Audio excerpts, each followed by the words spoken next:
बच्चों, विज्ञान के सेशन में आपका स्वागत है। तो हम अपना जो पहला हमारा चैप्टर है रासायनिक प्रतिक्रिया और समीकरण, उसको अब हम आगे बढ़ा रहे हैं। और आज हम लोग जो पढ़ने जा रहे हैं वो है रासायनिक समीकरण। हमने पहले भी समीकरण आपको इससे पहले वाले सेशन में दिखाया था, लेकिन इस सेशन में हम इसके बारे में और ध्यान से पढ़ने जा रहे हैं। तो जैसा देखिए यहाँ पे आज हम लोग तीसरा अपना सेशन स्टार्ट कर रहे हैं रासायनिक समीकरण के बारे में। हमने पहले क्या पढ़ा था? हाँ, पहले हमने पढ़ा था रासायनिक अभिक्रिया, कि जब कोई अभिक्रिया हो रही है उसको हम कब कहेंगे, वो रासायनिक अभिक्रिया है। आज हम लोग पढ़ने जा रहे हैं कि ये जो अभिक्रिया है इसको हम समीकरण की सहायता से कैसे आसानी से दर्शा सकते हैं।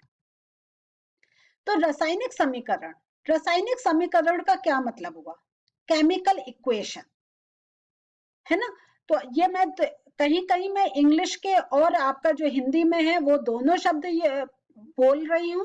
जैसे एक तो आपको दोनों चीजें मालूम होनी चाहिए, प्लस अगर किसी को जो याद करने में आसानी हो रही है वो उसी तरीके से उस भाषा में उसको समझ सकता है, याद कर सकता है। तो अब चलिए, रासायनिक अभिक्रिया, ये जो रासायनिक अभिक्रिया है, केमिकल इक्वेशन है, ये क्या है? प्रतीकात्मक निरूपण है किसी रासायनिक समीकरण को के लिए। ये समझ में आया? तो रासायनिक अभिक्रिया एक प्रतीकात्मक निरूपण है रासायनिक समीकरण के लिए। ये जो समीकरण होती है इसमें देखिए हम लोग ये समता का चिन्ह लगाते हैं, इक्वल टू का चिन्ह लगाते हैं, और कहीं कहीं आप देखेंगे यहाँ पर हम एरो से भी इसको दिखा सकते हैं। अब ये जो इक्वल टू है, एरो है, जैसे जैसे हम इस चैप्टर में आगे आगे बढ़ेंगे आपको समझ में आएगा, लेकिन इससे आपको थोड़ा तो एक आइडिया लग रहा होगा ना कि ये जो समता का चिन्ह है, इक्वल टू का चिन्ह है, इसका मतलब क्या हुआ? जो इस साइड में है और जो इस साइड में है दोनों बराबर है। जैसे 2 + 4 और यहाँ पे अगर हमने इक्वल टू करके लिखा 6, तो इसका मतलब है अगर हम 2 और 4 को जब हम जोड़ेंगे तो हमें 6 मिलेगा। तो इक्वल टू को मैं और जैसे जैसे हम आगे चल रहे हैं इसको और समझाएंगे। अब ये जो रासायनिक समीकरण होती है इसको हम शब्दों के बजाय रासायनिक सूत्रों की सहायता से लिखते हैं। ये आप देख रहे हैं, मैंने पहले वाले सेशन में भी आपको समझाया था, ये जो रासायनिक सूत्र हैं, मतलब जब आप जानते हैं ये हम साइंस में, विज्ञान का, ये हम रासायनिक पार्ट ले रहे हैं, रासायनिक ये जो केमिस्ट्री का पार्ट ले रहे हैं। तो इसमें हमको ये जो फॉर्मूले होते हैं, जो हमारे सिंबल्स होते हैं, जैसे गोल्ड है हम AU से करेंगे, कॉपर है CU है, सिल्वर है चांदी AG, ऐसे ये हम क्या है, ये हमें ये जो हमारे जो ये एलिमेंट्स के जो हम ये जो सिंबल्स की बात कर रहे हैं, जो सूत्रों की बात कर रहे हैं, ये हमारे लिए बहुत जरूरी हो गया है इनको याद करना। मुझे विश्वास है आपको याद है, लेकिन अभी भी अगर कोई बच्चा किसी भी सिंबल, किसी भी फॉर्मूले में अगर अभी कंफ्यूजन है, तो अब मैं ये कहूंगी कि चैप्टर में आगे बढ़ने से पहले उनको पक्का कर लीजिए, क्योंकि आगे चल के आप देखेंगे कि हम ये सूत्रों से ही हर चीज लिखेंगे, हम नाम बाद में बोलेंगे, तो हमें दोनों चीजों का बहुत अच्छी तरीके से एक समझ होनी चाहिए। चलिए अब मैं वापस से टॉपिक पर आ रही हूँ। तो ये यदि हम शब्दों के बजाय रासायनिक सूत्रों का उपयोग करते हैं तो रासायनिक समीकरण को हम संक्षिप्त छोटे फॉर्म में और उपयोगी बना सकते हैं। ये जो रासायनिक समीकरण है ये क्या है? एक रासायनिक प्रतिक्रिया का प्रतिनिधित्व है, ये दर्शाती है कि क्या हो रहा है। तो कोई चीज को इतना लंबा ना लिख के अगर हम छोटे रूप में लिख सकें, और वो कोई भी भाषा का आदमी, कोई भी जो भाषा बोलते हैं जो मनुष्य, वो अगर इसको देखे तो समझ जाए हम क्या बोलना चाह रहे हैं। यही हम इसलिए हमने हर किसी को साइंस में सिंबल से हम उसको दर्शाते हैं। जैसे यहाँ पे देखिए, तांबे को हम Cu से, ऑक्सीजन को O से, सोडियम को Na से, क्लोरीन को क्लोरीन से Cl से। तो ये क्या है? देखिए मैंने थोड़े से एग्जांपल दिए हैं, बाकी तो आप जानते हैं हमारे इतने एलिमेंट्स हैं, उन सबको आप उसमें मतलब आप देखकर समझ सकते हैं कि क्या आपको क्या चीज एक समझाने की कोशिश कर रही हूँ। अब ये जो रासायनिक समीकरण ये जो रासायनिक समीकरण है, अब हम इसको देख रहे हैं। यदि आप मैग्नीशियम ऑक्सीजन और मैग्नीशियम ऑक्साइड के सूत्रों को याद करते हैं तो हम कैसे लिख सकते हैं? मैग्नीशियम Mg, ऑक्सीजन O2 और मैग्नीशियम ऑक्साइड क्या हो गया? MgO।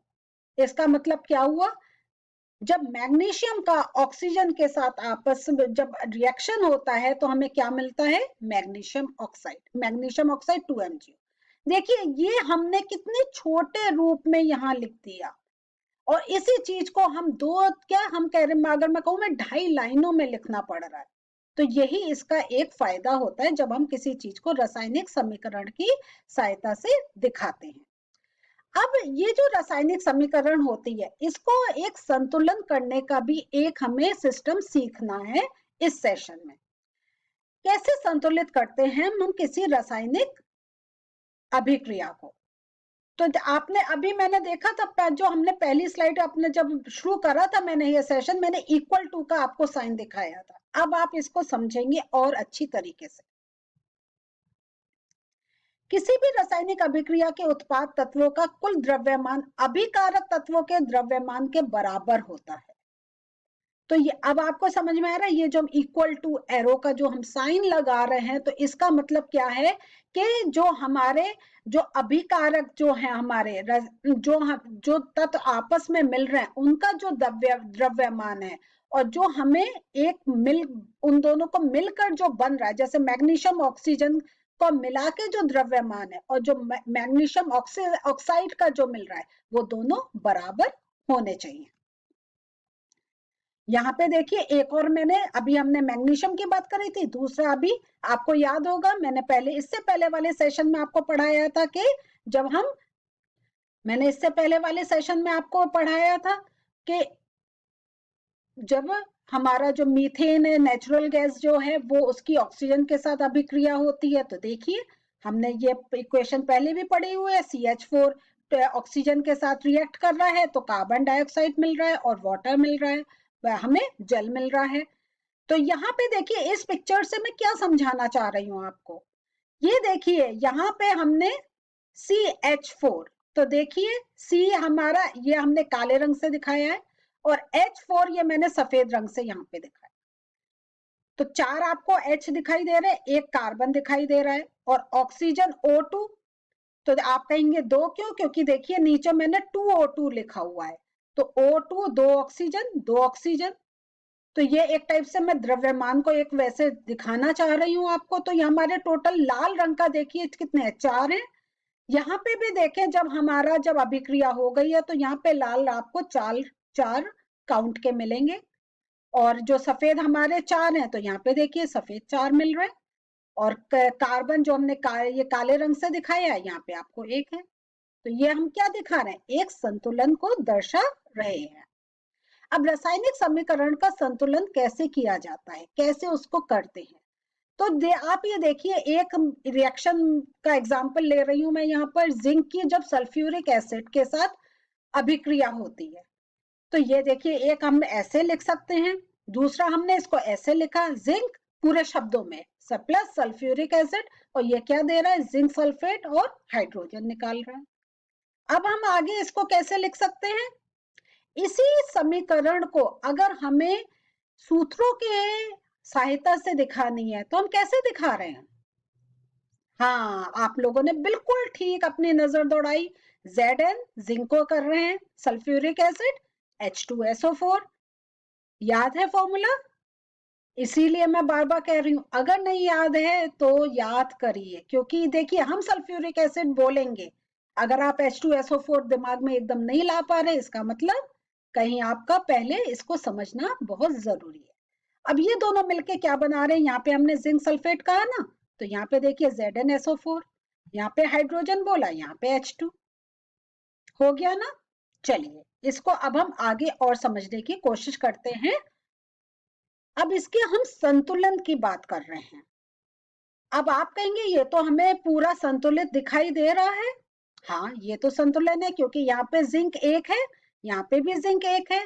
H2SO4, H हमें यहाँ पे 2 मिल रहा है, यहाँ पे H2 है, SO4 सल्फेट। तो ये क्या है? हमारा यहाँ पे देखिए, यहाँ पे एक आपको दिखाई दे रहा है LHS RHS। LHS का मतलब है लेफ्ट हैंड साइड, जो हमारी बाईं तरफ है। RHS का क्या मतलब है? राइट हैंड साइड, जो हमारे राइट हैंड साइड है। तो दो जो हमारे तत्व या जो यौगिक जो आपस में मिल रहे हैं और जो हमें एक नया यौगिक दे रहे हैं या कोई तत्व दे रहे हैं, उन दोनों का जैसे क्या द्रव्यमान बराबर है।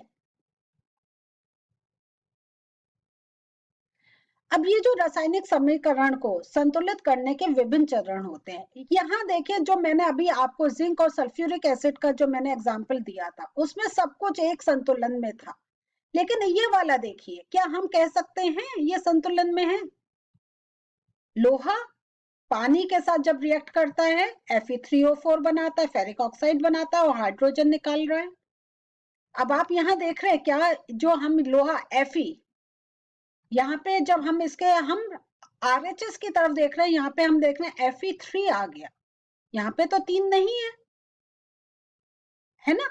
H2 है, लेकिन यहाँ पे O हमें क्या मिल रहा है? यहाँ पे 4, और यहाँ पे O के साथ हमने क्या लिखा है? कुछ नहीं, मतलब 1। तो क्या यह संतुलन में है? नहीं है। तो आज हम यही सीख रहे हैं, इनको कैसे हम संतुलन में ला सकते हैं। तो सबसे पहले, जैसा इसमें आपने पहले देखा था कि मैंने यहाँ पे ये लिखा है कि पहले हम इनके जो हमारे तत्व या जो यौगिक है, उनके चारों तरफ हम एक बक्से बना देते हैं, एक बॉक्सेस बना देते हैं। इसके बाद हम लोग क्या करते हैं,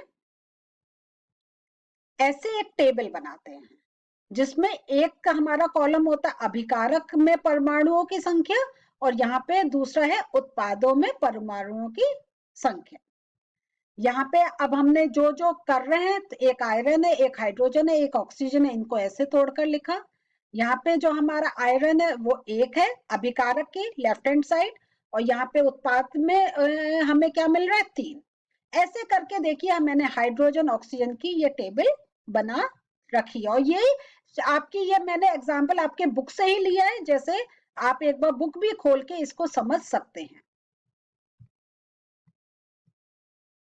अब हम लोग क्या करते हैं, अब हम देख रहे हैं कि ये जो हमने जब LHS RHS रूप में लिखा था, तो हमें कुछ बराबर नहीं मिल रहा था।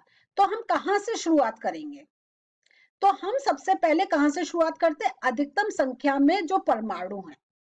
तो यहाँ पे हम देख रहे हैं, हमें जो उत्पाद ये जो हमें मिला है हमारा Fe3O4, इसमें हमें सबसे ज्यादा मिल रहे हैं। और इसमें भी जो हमें सबसे ज्यादा मिल रहे हैं वो हमें किसके मिल रहे हैं? ऑक्सीजन के 4। तो हम ऑक्सीजन से स्टार्ट करेंगे। तो यहाँ पे हमारा ऑक्सीजन 4 है, इसका मतलब हमें यहाँ पे भी ऑक्सीजन को 4 करना पड़ेगा। यहाँ पे ऑक्सीजन हमारा क्या है? 1 है। तो 1 को 4 के लिए हमें क्या करना पड़ेगा? 1 को हमें 4 से गुणा करनी पड़ेगी, तो हमें 4 मिलेगा। 1 into 4 क्या हो गया? 4। तो हमने यहाँ पे 4 लिख दिया। ऑक्सीजन को जो हमारा उसका संतुलन करने के लिए हमने यहाँ पे 4 लिख दिया। अब आगे चलते हैं। अब हमारा ऑक्सीजन तो 4 हो गया। अब आगे देख रहे हैं हम लोग, तो अब हम आयरन के बाद हम हाइड्रोजन की तरफ जा रहे हैं, क्योंकि यहाँ पे हम देख रहे हैं जब हमने 4 लिखा तो हाइड्रोजन हमारा हो गया अब 8। आपको मालूम है यहाँ H2 जो लिखा है, और इसके जो हमारा ये जो पूरा एक मॉलिक्यूल बना है, और यहाँ इसके आगे हमने 4 लिखा है, और हाइड्रोजन का जो हमारा जा रहा है वो यहाँ पे 2 जा रहा है, तो इन दोनों को हम मल्टीप्लाई कर देते हैं, गुणा कर देते हैं। तो ये हो गया हमारा 8, है ना? 4 2 8। तो यहाँ पे अब कितना हाइड्रोजन कितना हो गया? 8। अब यहाँ पे जो हाइड्रोजन है वो क्या है? 2। तो 8 बनाने के लिए हमें क्या करना पड़ेगा? हमें 4 से गुणा करनी पड़ेगी। तो हमने यहाँ पे जब 4 से जब हम गुणा करेंगे, टोटल इसका हो जाएगा 8। तो हमने यहाँ पे 4 लिख दी। आगे चलते हैं अब हम, तो हमारा ये पूरा ठीक हो गया। 4H2O, तो यहाँ पे 8H है, यहाँ पे भी 8H है, यहाँ पे 4 O है, यहाँ पे भी 4 O है। अब हमारा क्या बच रहा है? सिर्फ आयरन का पार्ट। आयरन हमारा क्या है? Fe3। तो सिंपल है, यहाँ पे हमारा आयरन 1 है, तो 1 को हम 3 से गुणा करेंगे, हमारा कितना हो गया? 3 से गुणा करनी है 1 को, तो हम यहाँ पे 3 लिख देंगे। तो यहाँ पे हमने 3 लिख दिया, तो क्या हुआ 3Fe4H2O, क्या मिला हमें Fe3O4 और 4H2। तो अब आप देखिए हमारा LHS RHS पूरा एक बैलेंस हो गया। अब जो होता है ये जो अब हमें पूरा क्या हुआ, ये हमें एक बैलेंस इक्वेशन मिल गई। अब जब हम बैलेंसिंग के बाद हम लोग क्या करते हैं, इनकी भौतिक अवस्थाओं को हमें संकेतों द्वारा प्रदर्शित करना पड़ता है। भौतिक अवस्थाओं की संकेत मतलब क्या हुआ, जो आयरन है हमारा वो सॉलिड है तो हमने S लिखा, वाटर हमारा गैस फॉर्म में इसको G लिखा, ये जो हमारा Fe3O4 बना ये सॉलिड है तो S लिखा, और हाइड्रोजन हमें अब गैस रूप में मिल रहा है तो इसको G लिखा। तो ऐसे हम, और कोई अगर हमें द्रव्य रूप में मिलेगा उसको हम L से लिखेंगे। अब रासायनिक समीकरण की उपयोगिता क्या होती है। संकेतों और सूत्रों की सहायता से रासायनिक प्रतिक्रिया को हम संश्लिष्ट रूप में दिखा सकते हैं। यह पता चल जाता है कि रासायनिक क्रिया में क्या पदार्थ भाग ले रहे हैं और क्या क्या नए पदार्थ हमारे बन रहे हैं या उत्पन्न हो रहे हैं। और जो रासायनिक क्रिया होती है इसमें भाग लेने वाले भिन्न भिन्न पदार्थों के जो परिवर्तन हो रहे हैं, तो आपने देखा हमें जैसे जो हमें इधर हम गैस से हमें पहले कोई चीज अगर लिक्विड है वो गैस रूप में मिल रही है, या जो गैस है वो हमें सॉलिड रूप में मिल रही है, वो हमें हमें जब उसको हम ऐसे SG लिखते हैं तो उससे हमें एकदम पता चल जाता है क्या उसमें परिवर्तन हुआ है। और ये आपकी ये बुक में बहुत अच्छी लाइन ये लिखी हुई है, इसलिए मैंने आपको इसमें मैं फिर से दिखाना चाह रही हूँ कि कभी कभी जो अभिक्रिया होती है कि जो परिस्थितियां होती हैं वो भी हम एरो के ऊपर लिखते हैं कि कितना ताप पर, कितने दाब पर, या कोई उत्प्रेरक हमने एक यूज करा है, वो सब हम इस एरो पर लिख देते हैं। तो जिससे हमें पूरा एक चीज पता चल जाती है क्या परिवर्तन हो रहा है, कौन कौन इसमें कौन कौन से तत्व आपस में मिल रहे हैं और क्या नए नए यौगिक बन रहे हैं। यहाँ पे देखिए आप, यहाँ पे दोनों कार्बन मोनोऑक्साइड और हाइड्रोजन गैस फॉर्म में है, लेकिन जब अब हमें मिथाइल अल्कोहल मिल रहा है, CH3OH मिल रहा है, ये हमें L मतलब लिक्विड फॉर्म में मिल रहा है। तो आज हमने क्या पढ़ा, हमने ये देखा कि जब कोई रासायनिक अभिक्रिया होती है तो उसको हम कैसे समीकरण की सहायता से समझा सकते हैं, और वो समीकरण को कैसे हम बैलेंस कर सकते हैं, और कैसे, और वो बैलेंस करने का आज हमने तरीका समझा। अगले सेशन में फिर से मिलते हैं और इस चैप्टर को आगे बढ़ाते हैं। तब तक इस चैप्टर को एक बार अच्छी तरीके से रिवाइज करिए, जो मैंने आपको समझाया है वो इक्वेशन लिखकर फिर पूरा अपना कॉपी में चार्ट बना के पहले बिना देखकर खुद करें, और आप फिर ये अपना फिर से ये सेशन चला सकते हैं और चेक कर सकते हैं आपने जो समझा वो ठीक समझा। मिलते हैं नए सेशन में। नमस्ते।